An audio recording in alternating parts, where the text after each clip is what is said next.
जी हाँ, नमस्कार। मैं इस समय उत्तरकाशी में हूँ। उत्तराखंड के उत्तरकाशी में धराली के नज़दीक, जहाँ पिछले दिनों बादल फटने की घटना के बाद भयंकर तबाही मची थी, वहाँ पहाड़ की शांत वादियों को ये हेलीकॉप्टरों की आवाज़, वहाँ की उनकी गर्जनाएँ पहाड़ की शांत वादियों पर गूंज रही है।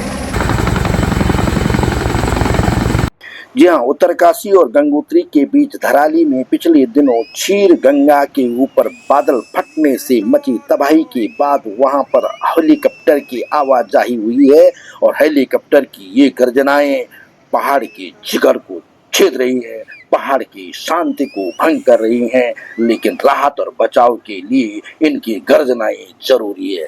दरअसल थराली आपदा के बाद हरसिल में उम्मीद की ये गूंज है, ये हेलीकॉप्टर की गूंज नहीं है। धराली में बादल फटने की भयावह आपदा के बाद हरसिल कभी शांत रहने वाली वादियां थी, अब आसमान में गरजते राहत बचाव हेलीकॉप्टर की आवाज से गूंज रहे हैं। जहां पहले केवल देवदारों की खुशबू और भागीरथी की कल कल बहती नदी की धारा की आवाज गूंजती थी, वहां अब पंखों की धड़कन और इंजन की गर्जना सुनाई दे रही है, जो हर उड़ान के साथ फंसे लोगों तक राहत, जीवन और उम्मीद की राह पहुंचा रही है। यह शोर अब डर का नहीं, यह शोर अब भय का नहीं, बल्कि बचाव का यह संगीत है, बचाव की यह धुन है। हेलीकॉप्टर की गर्जनाएं इस शांत वादियों में जीवन की डोर थामे रखने का ऐसा संदेश दे रही हैं, मानो प्रकृति की गोद में इंसान ने अपने पंख फैला दिए। इन शांत वादियों में तेजी से राहत और बचाव का कार्य चल रहा है और आसमान से लेकर जमीन तक यह शिद्दत के साथ यह काम किया जा रहा है।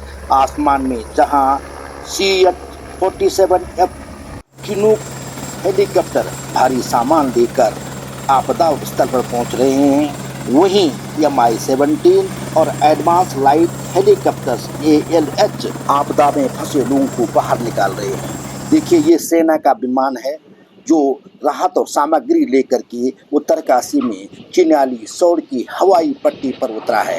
यह विमान देहरादून से चला है और इससे हरसिल के लिए सामान पहुंचाया जा रहा है। ये चिनूक CH-47 चिनूक हेलीकॉप्टर है जो उत्तरकाशी के मातली से 20 सेट लेकर के हरसिल पहुंच रहा है, ताकि वहां पे इंटरनेट सेवाएं बहाल की जा सके।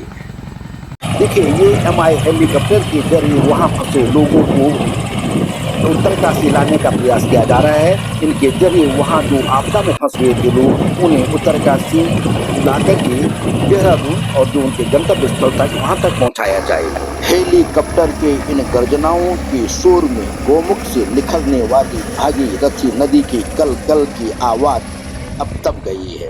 वहाँ पंखों की धड़कन, मैंने जैसे पहले कहा था, और इंजन की गर्जनाएं हो रही हैं। वहाँ फंसे लोगों को राहत बचाव के कार्य में ये लगे हुए हैं। अब वहाँ का जो ये हेलीकॉप्टर का शोर है वो डराता नहीं है, क्योंकि वहाँ क्षीर गंगा की तबाही ने लोगों के कलेजे में गहरे घाव किए। वहाँ इन हेलीकॉप्टर की गर्जनाएं अब शांति का संदेश दे रही हैं, मानो प्रकृति की गोद में इंसानियत ने अपने पंख फैला दिए हैं और वहाँ फंसे लोगों को राहत देकर उन्हें बचा रहे हैं, उन्हें बाहर निकाल रहे हैं। इसलिए वहाँ इन हेलीकॉप्टर की ये गर्जनाएं कान नहीं खाती हैं, बल्कि ये शांत मधुर आवाज जैसी सुनाई देती है। उम्मीद इनमें है, इनकी आवाज में उम्मीद है, आशा है, विश्वास है, और उस विश्वास को ये हेलीकॉप्टर की गर्जनाएं सचमुच में पूरा कर रही हैं।